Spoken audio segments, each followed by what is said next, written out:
33 कोटि यज्ञ में आए वहां से 88 सारे। 33 कोटि यज्ञ में आए वहां से 88 सारे। 12 कोटि वेद के वक्ता वहां सुपच का शंख बजारे। मन तो पावेगा अपना किया रे, भोगेगा अपना किया रे। मन तो पावेगा अपना किया रे, भोगेगा। ये द्वापर में पांडवों का जो यज्ञ था, उसको युधिष्ठिर को जब बुरे बुरे सपने आने लगे तो ऐसी स्थिति में अपने गुरु से ही समाधान लिया जाता है। तो श्री कृष्ण जी उनके आध्यात्मिक गुरु थे, उन्होंने समाधान लिया। तो श्री कृष्ण जी ने एक यज्ञ करने की सलाह दी कि भाई तुमने महाभारत में जो पाप किए हैं, जितने लोग मरवाए हैं, अब वो तुम्हें दुखदाई हो रहे हैं। यानी देख लो राज्य प्राप्ति के लिए फिर कितने पहले कितने लोग मरवाए, फिर राज्य पद पे बैठा, सोचा मैं सुख भोगूंगा, और फिर उसको भूत ऊत के सपने आने लगे, रातों को नींद नहीं आ, उसको ढंग से ना खा रहा, ना पी रहा, ना सो रहा, क्या खाक राजा बना फिर वो। तो राजाओं के साथ में ये बनती है भाई और बहनों, फिर एक सेकंड का चैन नहीं उनको। और कितने लोग मरवा देते हो, कितने लोगों का बुरा करवा देते हैं अपनी कुर्सी कायम रखने के लिए। तो श्री कृष्ण जी ने सलाह दी कि एक अश्वमेध यज्ञ कर, एक यज्ञ कर, और पूरी पृथ्वी के प्राणी बुला। सारे बुलवा लिए उसने, उनका यज्ञ संपूर्ण नहीं हुआ। उसमें शर्त रख दी थी, एक पंचजन ने शंख रख दिया, 5 मुंह का शंख, कि जब तक ये नहीं बजेगा तुम्हारी यज्ञ संपूर्ण नहीं होगी, तुम्हारे पाप कर्म नष्ट नहीं होंगे। 33 कोटि यज्ञ में आए वहां 88 सारे। उस यज्ञ में 33 करोड़ देवी देवता आ गए सूक्ष्म रूप में। 88,000 ऋषि आ गए। 12 कोटि वेद के वक्ता, 12 करोड़ वो ब्राह्मण आ गए, वेद के ज्ञानी। वहां सुपच का शंख बजा रहे, लेकिन उन सब से शंख नहीं बजा। फिर अंत में कबीर परमेश्वर, जो द्वापर युग में करुणामय ऋषि के रूप में आए हुए थे, गुरुदेव भगवान सतगुरु रामपाल जी लीला करते हैं, मालिक चारों युगों में आते हैं। और ये सारी कहानी आप और हमें पता है भाई और बहनों, गुरुदेव ने बताई रखी है। अंत में सुदर्शन सुपच का रूप बना के, क्योंकि सुदर्शन को तो परमात्मा ने करके प्रेरणा कर कहीं बाहर टूर पे भेज दिया किसी भगत भाई से मिलने के लिए 10-15 दिन, और परमात्मा खुद अपने भगत का रूप बना के और परमेश्वर पांडवों की यज्ञ में आए, और तब कहीं जाकर उनका वो यज्ञ संपन्न हुआ, वो शंख बजा, पांडवों के हल्के फुल्के पाप कर्म नाश हुए। कब? जब एक सत भक्ति करने वाले संत ने उनके भंडारे में भोजन कर लिया, तब। हालांकि आप और हमने नहीं करना होता है, क्योंकि अगर सुपच का रूप बनाकर, अपने भगत का रूप बनाकर अगर कबीर भगवान ना आते और अगर वो सुपच आ जाता, तो हो सकता है भाई और बहनों पांडवों का संग तो फिर भी बच जाता। क्योंकि भगवान के बाद में थोड़ी बहुत भक्ति शक्ति होती है तो भगत के पास होती है। हो सकता है वो शंख बच जाता, पांडवों के पाप कर्म हल्के हो जाते, लेकिन वो सुपच खाली हो जाता, खाली, और 84 में जाता नरक में। क्योंकि भगवान के पास तो असीमित पावर होती है, असीमित, इन्फिनिटी पावर। इसलिए परमात्मा ने अपने भगत को बचाया, और अपने भगत के अंदर परमात्मा ने प्रेरणा कर दी कि वो पांडव फिर आएंगे मेरे पास में सिर में दर्द करने, और 10-15 दिन के टूर पे बाहर निकल गया, तब तक उनका यज्ञ हो लेगा। और परमात्मा ने अपने भगत की महिमा बनानी थी, अपनी समर्थता दिखानी थी, और इन 3 लोगों के भगवानों की असमर्थता दिखानी थी कि तुम्हारे श्री कृष्ण जी से वो शंख नहीं बजा था। श्री कृष्ण जी तो पांडवों के साथ खुद झोपड़ी पर गया था सुदर्शन सुपच को लाने के लिए, यज्ञ सफल करवाने के लिए। अगर उसी के भोजन करने से शंख बच जाता तो क्यों जाते वहां, क्यों जाके उनके पैरों में पड़ते मुकुट समेत। तो फिर गुरुदेव भगवान आए, जो द्वापर में करुणामय रूप में आए थे, सतगुरु रामपाल जी भगवान, और परमेश्वर ने वहां भोजन किया। क्योंकि पांडव भी उनके पिछले जन्म के हंस थे, भगत थे, कभी कलयुग की पिछली पीढ़ी में थे, लेकिन अपनी नालायकी के कारण मर्यादा तोड़ दी। तो फिर परमात्मा ने उनके पीछे भागना पड़ता है, उनका बचाव करना पड़ता है, जब तक वो भक्ति का अंश उनमें शेष होता है।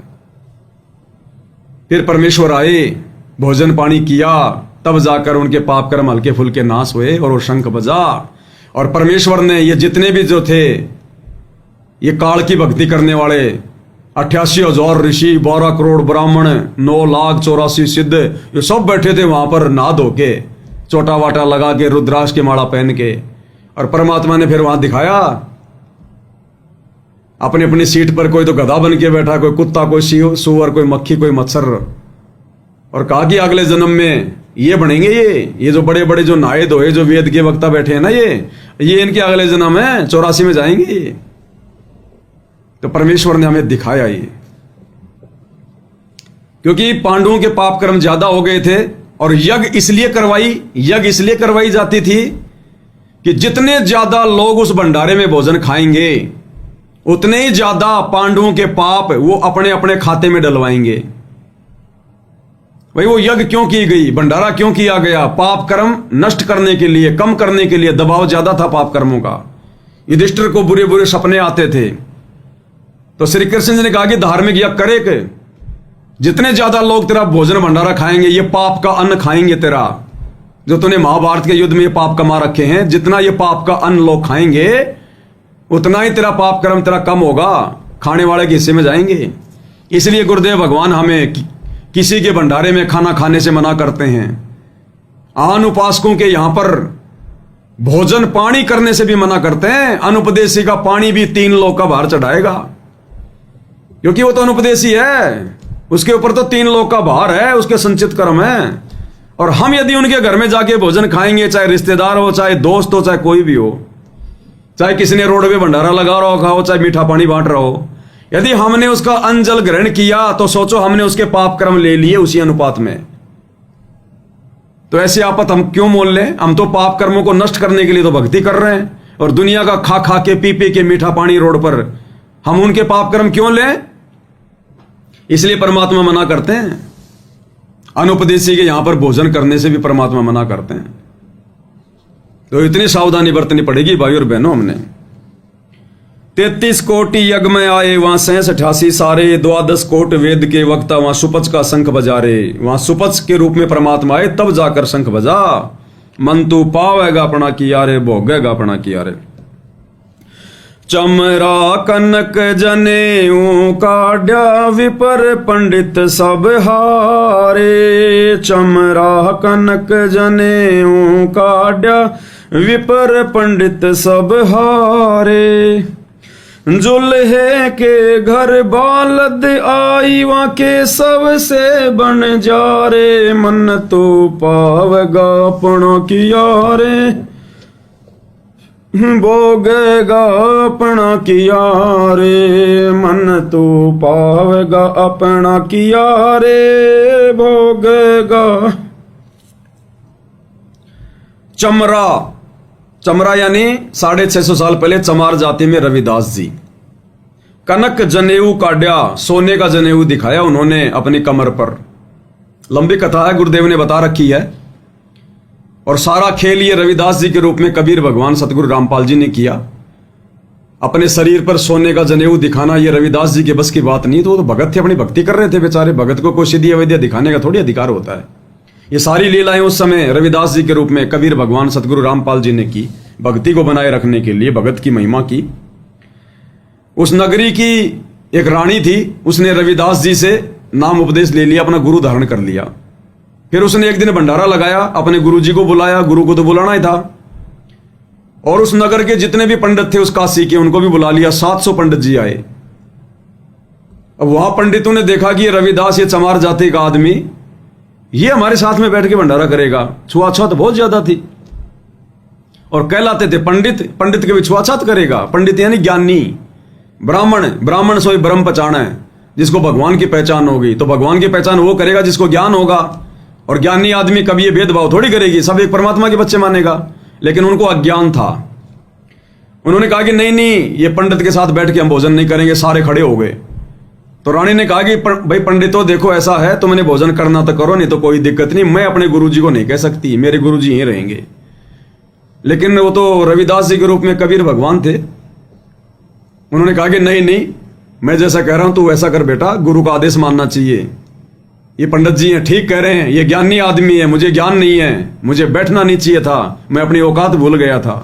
देखो भगवान किस प्रकार से दास भाव दिखा रहे हैं, समर्थ होकर नहीं एक सेकंड में जला दें। अरे दुर्वासा, किसी ने हल्का सा मजाक कर दिया था, श्री कृष्ण जी के बेटे ने प्रद्युम्न ने 56 करोड़ यादों का सत्यानाश कर दिया, और वहां भगवान की बेइज्जती की जा रही है। भगवान कह रहा है कि नहीं बेटी, मैं ही मूर्ख हूं, मैं अपनी औकात भूल गया था जो मैं पंडितों के बीच में बैठ गया, मुझे तो इनके जो मतलब जूते चप्पलों में बैठना चाहिए था। तो आप और हमें गुरुदेव आधीनी का पाठ पढ़ा रहे हैं, वो भगवान होकर भी इतने आधीन, और हम तो हैं 2 कोटि के जीव, फिर हमारे अंदर भला काहे का अहंकार है। तो हमें गुरुदेव आधीनी का पाठ पढ़ाते हैं। उसके बाद पंडित बड़े खुश हो गए और 700 पंडित बैठ गए खाना खाने। अब परमात्मा ने ऐसी लीला करी, हर एक पंडित के साथ में एक रविदास बैठ गया। 700 रूप बना लिए भगवान ने अपने, और जिसके साथ खाना खा रहे हैं उसको दिखाई नहीं दे रहे, दूसरे को दिखाई दे रहे हैं कि रविदास खाना खा रहा है इसके साथ है, और सब एक दूसरे पर उंगली उठा के हंस रहे कि देख तेरे साथ में चमार खाना खा रहा, तेरे साथ में रविदास खाना खा रहा, तेरा तो धर्म भ्रष्ट हो गया।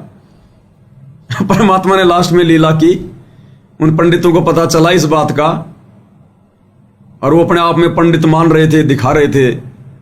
फिर रविदास जी के रूप में कबीर भगवान ने खड़े होकर सबको समझाया और कहा कि तुम काहे के पंडित हो, तुम तो ये नकली ये सूत का जनेऊ डाल के घूम रहे हो। फिर वो परमात्मा ने अपनी वो धोती हटाई और उनको दिव्य दृष्टि दी। परमात्मा के शरीर में सोने का जनेऊ दिखाई दिया, सोने का जनेऊ, और उनको ज्ञान समझाया उन पंडितों को कि नालायकों क्यों अपना कर्म फोड़ रहे हो, समाज को सुधारो, तुम भी सुधरो, भक्ति करो, क्या धरा इसमें झूठी पंडिताई में। तो कहते हैं उन पंडितों ने उसी समय ज्ञान लेकर, और 700 के 700 पंडितों ने अपने सूत के जनेऊ तोड़ तोड़ के फेंक दिए। पता नहीं कितना 7 मण वजन, 1.25 मण वजन हुआ था, 1.25 मण वजन, 1.25 मण या कितना ऐसा बताते हैं परमात्मा। इतना सूत परमात्मा ने 700 पंडितों को फिर मालिक ने रविदास के रूप में उपदेश दिया और उनको भक्ति पे लगाया। तो चमरा और कणक जनेऊ काड्या विपर पंडित सब हारे, सबने हार मान ली वहां पर 700 ब्राह्मणों ने। और जूले के गरबाला दाई वहां केशव से बनजारे। और कबीर परमात्मा ने फिर एक लीला करके दिखाई। मालिक एक भगत की भूमिका कर रहे थे आप और हमें समझाने के लिए कि भगत ने ज्यादा धन संग्रह नहीं करना चाहिए, दुनिया की देखा देखी नहीं चलना चाहिए। अगर भगत के ऊपर कभी कोई आपत्ति आएगी, कोई आवश्यकता होगी तो परमात्मा खड़ा मिलेगा। अगर भक्ति कर रहा तो वो जमा किया गया धन हमारी रक्षा नहीं करेगा, उसको तो चोर चोरी कर ले जाएगा, आग में जल जाएगा, 100 काम हो जाएंगे, कोई बच्चा बीमार हो जाए मान लो उसमें लग जाए। ये भक्ति रूपी धन ना आग में जलता, ना चोर चोरी कर सकता, और समय आने पर परमात्मा खड़ा मिलेगा। तो गुरुदेव भगवान ने एक लीला करके दिखाई 650 साल पहले एक गरीब व्यक्ति की और एक भगत की। थे भगवान लेकिन भगत की भूमिका भी दिखाई करके कि साहिब से सतगुरु भय, सतगुरु से भय संत, और धर धर वेख विशाल अंग, ये खेल आदि और अंत। और किसी ने राजा सिकंदर लोधी के धार्मिक गुरु शेख तकी ने ईर्ष्यावश परमात्मा के नाम की झूठी चिट्ठियां डाल दी। पूरे हिंदुस्तान में 18 करोड़ लोग आ गए खाना खाने, और परमात्मा ने ऐसी लीला करी, फिर शतलोक से लेकर आ गए भंडारा। 18 करोड़ लोगों को, 18 लाख लोगों को 3 दिन 3 रात, दिन में 3-3 4-4 बार भोजन करवाया। सोने की मोहर, सोने की दौर, वो सोने की मोहर और दौर दी। और ये दिखाया परमात्मा ने, एग्जाम्पल कोड किया कि तुम इस प्रकार से रहो, ज्यादा हा में मत चलो, ज्यादा संपत्ति जोड़ने में मत अपना समय बर्बाद करो, परमात्मा की भक्ति में ज्यादा समय लगाओ, मर्यादा निभाओ। फिर अगर तुम्हारे ऊपर भी ऐसे कोई आपत्ति आएगी किसी भी कारण की, चाहे कोई कर्म की, चाहे कोई दूसरा हमें कोई दुखी करे, भगवान खड़ा मिलेगा वहां पर। इस प्रकार से फिर ये एग्जाम्पल इसीलिए दिया भगवान ने, वरना वो भगवान तो तीनों लोकों में प्रवेश करके रोजाना सबको वही तो खाना खिला रहा है।